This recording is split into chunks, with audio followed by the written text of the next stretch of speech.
Wringer Chapter 13. It's a doozy. These were his mother's words as she sat with him looking out the living room window. His father called it a blizzard. Palmer called it rotten luck.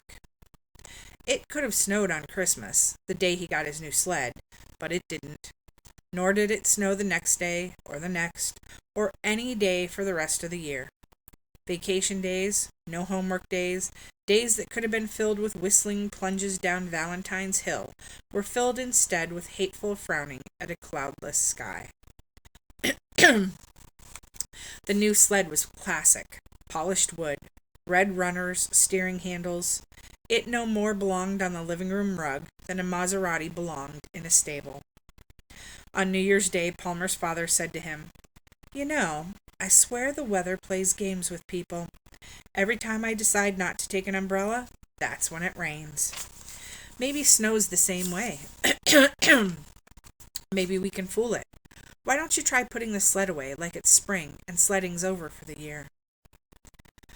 Having no better idea, Palmer dragged his sled down to the basement. He added touches of his own. He took off his shirt, wiped his brow, and said, "Phew, sure is hot out these days. Can't wait to go swimming."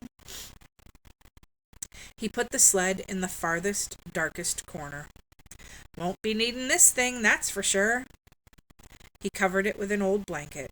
He stacked cardboard boxes on top of it, and he saluted, "Adios, old pal," and walked away. This was mid-afternoon. At dinner time he looked outside. He could not see stars.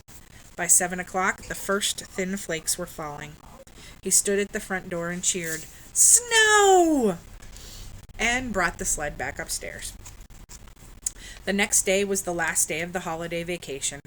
He expected it to be still and white and waiting for sleds. Instead, he awoke to a blizzard thrashing his window pane. He looked out.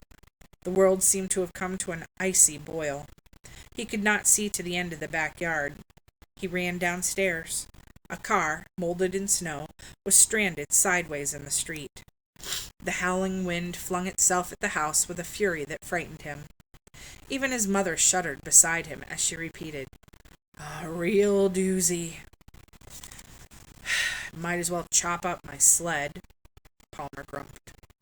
She draped an arm around him. "Well, look on the bright side. If it's too bad to go sledding today, it'll probably be too bad for the buses tomorrow morning. Bet you'll have a snow day." She was right. January 3rd was a day for snowplows and snow boots, snowballs and sleds. It seemed like every kid in town turned up on Valentine's Hill. All day long, Palmer, Beans, Muddo, and Henry made a quadruple-decker sandwich as the new sled sailed and resailed down the slope. That day, as a crimson sun fell below the rooftops, one weary and happy kid dragged his sled back to port. Before going downstairs to dinner, Palmer took a moment to look out his bedroom window. He'd never cared much for scenery, yet the scene outside touched something within him. The setting sun seemed to have ladled its syrupy light over the crusted snow, so that ordinary house parts and backyards in this fading moment seemed a spectacular raspberry dessert. When his eyes fell to the porch roof just outside his window, he saw the four-toed imprints of bird feet etched into the snow. A good thing there was no homework over Christmas vacation, for Palmer could never have managed it. He was sound asleep by 8 o'clock and stayed that way until he heard the tapping.